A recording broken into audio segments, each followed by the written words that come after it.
सोचो, तुम एक ऐसे प्लैनेट की तरफ जा रहे हो जहां सब कुछ अलग है, जहां ना जमीन है, ना माउंटेन्स, ना ओशंस जैसा तुम जानते हो, सिर्फ एंडलेस क्लाउड्स। और वो प्लैनेट है जुपिटर। शुरू में सब कुछ ब्यूटीफुल लगता है, कलरफुल क्लाउड्स, मैसिव साइज, एक जायंट वर्ल्ड जो अर्थ से 11 गुना बड़ा है। लेकिन जैसे ही तुम उसके पास जाते हो, तुम्हें रियलाइज होता है कि ये कोई नॉर्मल प्लैनेट नहीं है, ये एक गैस जायंट है। इसका मतलब तुम कहीं लैंड ही नहीं कर सकते। तुम्हारा स्पेसशिप जैसे ही एटमॉस्फेयर में एंटर करेगा, तुम स्लोली नीचे गिरना स्टार्ट कर दोगे। पहले सब नॉर्मल लगेगा, सॉफ्ट क्लाउड्स, स्मूथ एंट्री, लेकिन ये सिर्फ बिगिनिंग है। कुछ सेकंड्स बाद ही तुम्हें फील होगा कि हवा हैवी हो रही है, प्रेशर बढ़ रहा है और तुम कंट्रोल लूज कर रहे हो। जुपिटर का एटमॉस्फेयर हाइड्रोजन और हीलियम से बना है और जैसे जैसे तुम नीचे जाते हो, ये गैसेस और डेंस होती जाती हैं। तुम्हारा बॉडी इस प्रेशर के लिए बना ही नहीं है। तुम्हारी सांसें तेज होने लगती हैं, हार्ट रेस करता है और फिर एक मोमेंट आता है जब प्रेशर इतना ज्यादा हो जाता है कि तुम्हारी बोन्स तक कंप्रेस होने लगती हैं, लिटरली क्रश होने लगती हैं। और ये सब कुछ सेकंड्स में होता है। तुम सोच भी नहीं पाओगे कि क्या हो रहा है और तब तक तुम ऑलरेडी खत्म हो चुके होगे। लेकिन मान लो किसी तरह तुम सर्वाइव कर जाते हो इनिशियल एंट्री, तो असली नाइटमेयर अब स्टार्ट होता है। जुपिटर पे स्टॉर्म्स सिर्फ स्टॉर्म्स नहीं होते, ये प्लैनेट लेवल डिजास्टर्स होते हैं। यहाँ हवा की स्पीड 600 किलोमीटर्स पर आवर से भी ज्यादा होती है। मतलब तुम्हारा बॉडी एक लीफ की तरह हवा में उड़ता रहेगा, कंट्रोल जीरो, डायरेक्शन जीरो, सिर्फ केओस। और फिर आता है सबसे डेंजरस पार्ट, एक ऐसा स्टॉर्म जो अर्थ पे कभी पॉसिबल ही नहीं, एक जायंट स्टॉर्म जो 300 साल से चल रहा है। ग्रेट रेड स्पॉट जैसा मैसिव वॉर्टेक्स, इतना बड़ा कि उसमें 2-3 अर्थ फिट हो सकते हैं।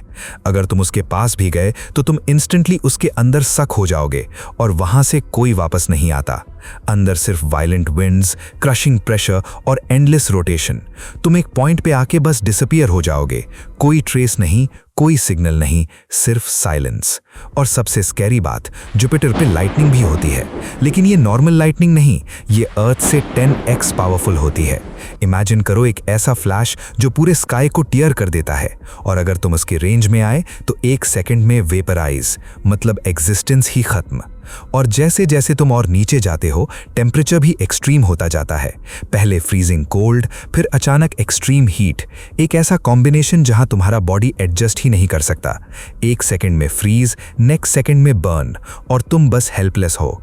कोई ग्राउंड नहीं जहां तुम खड़े हो सको, कोई सेफ जोन नहीं जहां तुम रुक सको, सिर्फ फॉल, एंडलेस फॉल। जुपिटर पे रहना मतलब कंट्रोल का इल्यूजन खत्म, सर्वाइवल का इल्यूजन खत्म और रियलिटी स्टार्ट। एक ऐसी रियलिटी जहां इंसान का कोई चांस नहीं। लेकिन कहानी यहीं खत्म नहीं होती, क्योंकि इंसान एक ऐसी स्पीशीज है जो इम्पॉसिबल को भी चैलेंज करता है। तो सवाल ये उठता है, क्या जुपिटर पर रहना कंप्लीटली इम्पॉसिबल है या फिर कहीं ना कहीं एक छोटी सी होप बची है? सोचो, अगर फ्यूचर में ह्यूमंस इतने एडवांस हो जाएं कि वो नॉर्मल लैंडिंग के बजाय फ्लोटिंग सिटीज बनाएं, ऐसे मैसिव स्ट्रक्चर्स जो जुपिटर के अपर एटमॉस्फेयर में हवा के साथ फ्लोट करें, जहां प्रेशर रिलेटिवली कम हो, जहां टेम्परेचर थोड़ा स्टेबल हो और जहां इंसान कुछ टाइम के लिए सर्वाइव कर सके। ये आइडिया साइफाई लग सकता है, लेकिन साइंटिस्ट्स ने भी इस कॉन्सेप्ट को थ्योरेटिकली डिस्कस किया है। Giant airships, helium based floating habitats जो क्लाउड्स के बीच में स्टेबल रह सकें।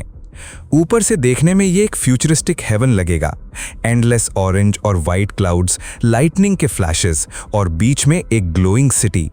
लेकिन रियलिटी फिर भी उतनी ही डेंजरस है, क्योंकि जुपिटर का एनवायरनमेंट कभी स्टेबल नहीं होता। 1 सेकंड सब काम, नेक्स्ट सेकंड वायलेंट स्टॉर्म। तुम्हारी फ्लोटिंग सिटी एक ही झटके में थाउजेंड्स ऑफ किलोमीटर्स ड्रिफ्ट हो सकती है या फिर किसी मैसिव स्टॉर्म के अंदर चली जाए। और अगर ऐसा हुआ तो पूरा स्ट्रक्चर टियर अपार्ट हो सकता है और जो लोग उसके अंदर हैं वो सीधा नीचे के डेथ जोन में गिर जाएंगे, जहां से वापस आना इम्पॉसिबल है। और सिर्फ स्टॉर्म्स ही प्रॉब्लम नहीं है, जुपिटर का रेडिएशन लेवल भी एक्सट्रीमली हाई है।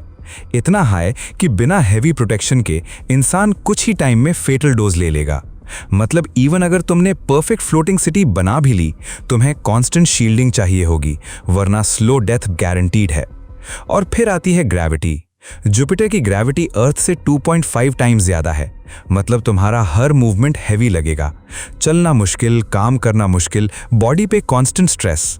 लॉन्ग टर्म में ह्यूमन बॉडी अडेप्ट ही नहीं कर पाएगी। मसल स्ट्रेन, हार्ट प्रेशर और इवेंचुअली सिस्टम फेलियर।